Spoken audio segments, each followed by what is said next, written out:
Hello everybody, thank you for joining me today. Today I'm here to ask you, what do you have to offer? This is a question that scholarship judges want to know, but will rarely ask.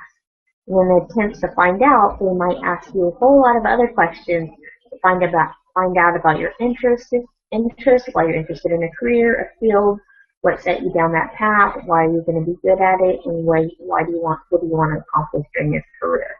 So they will ask you a wide variety of questions to find out the type of person you are, what skill sets you have, what things you've done in the past in order to develop these skill sets or to demonstrate that you're being genuine or to demonstrate your character.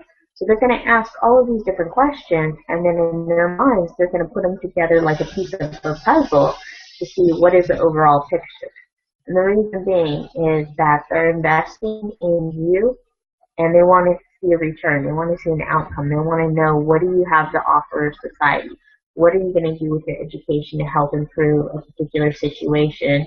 Whether you're addressing a problem, a need of society, why should they be confident in investing in you? And so answering the question, what do you have to offer, indirectly is an underlying theme that needs to be present in regardless of whether you're writing a scholarship essay or you're doing a scholarship video, or you're showing a portfolio. It's something that you should be thinking about. What message are you communicating? You want to provide supporting evidence of what you are, what you've done, the skill sets that you have. This way it makes it easier for people when you talk to them. They understand it, and it's hard for them not to believe you because you put together such a well-labored portfolio. This could include on social media if they want to look you up online, which I've talked to scholarship judges that say, yes, we do look up our candidates because we know that they may look great on paper, but we want to find out what they're really like. And so you want to make sure that your profile doesn't have a lot of profanity on it, it doesn't have anything racist on it, those certain things. But if you want to take it to the next level, then I certainly show a lot of pictures and engagement of things that you say you stand for. You say you do a lot of community service, then show pictures of you engaging in activities of community service.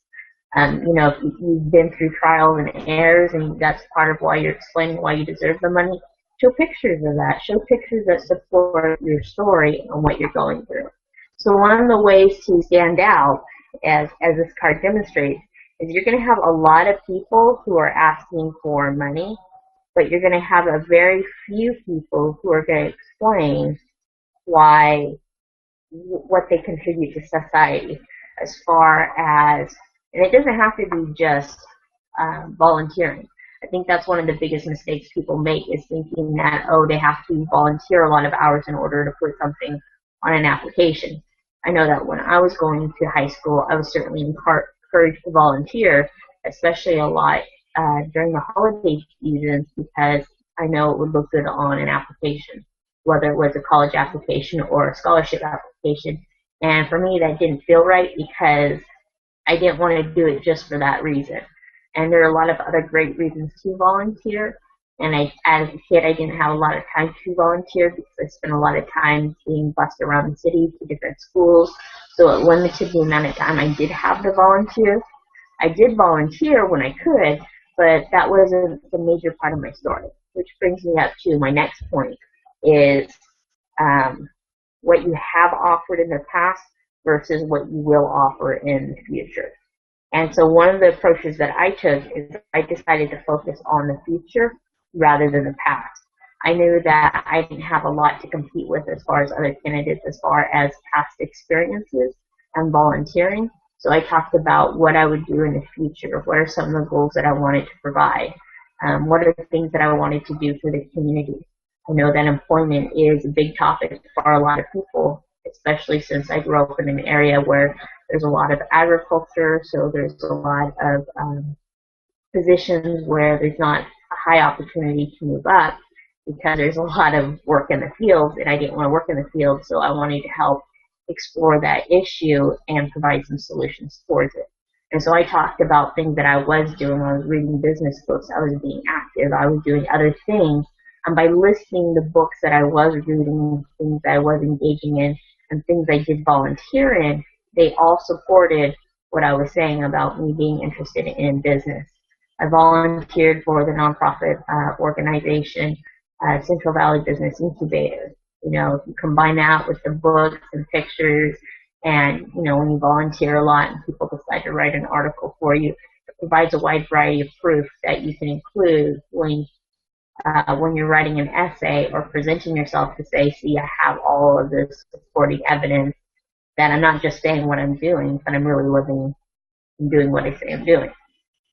So from that standpoint, you certainly do want to answer the question about what do you have to offer as far as not just now, but in the future. What goals do you want to set for yourself, or how do you want to help more and more people, or what is it that you would like to do?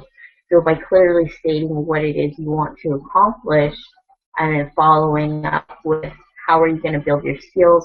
Going to college is going to help me build these skills. It's going to give me a good foundation. I strongly believe in education. That's why I want to continue with my higher education. These are the sort of things that you want to explain when you talk about what do you have to offer.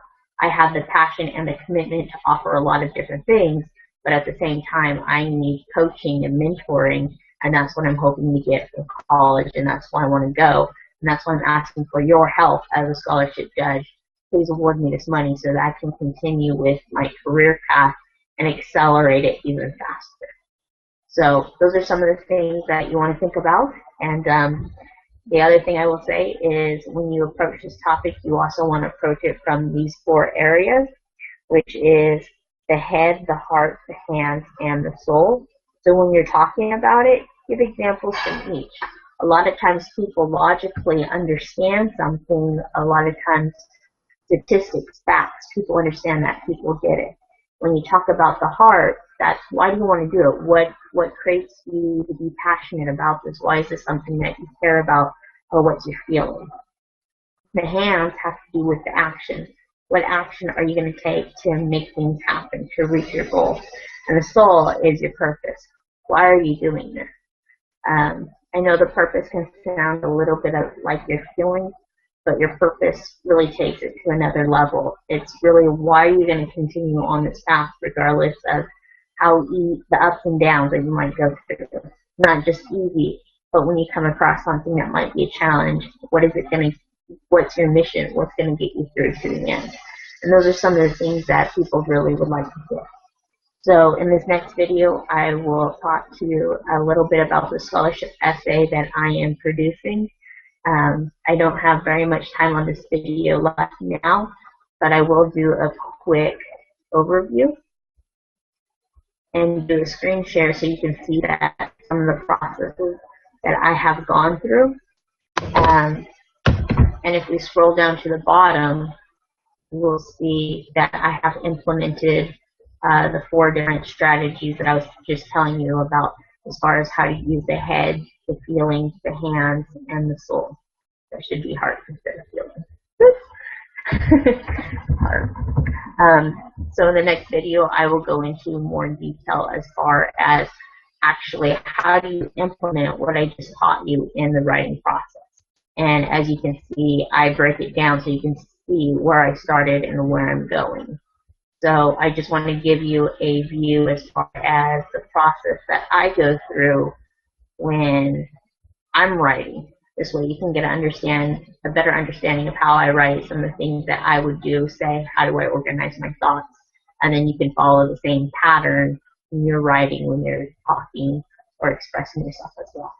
So thank you so much for joining, and I will see you soon.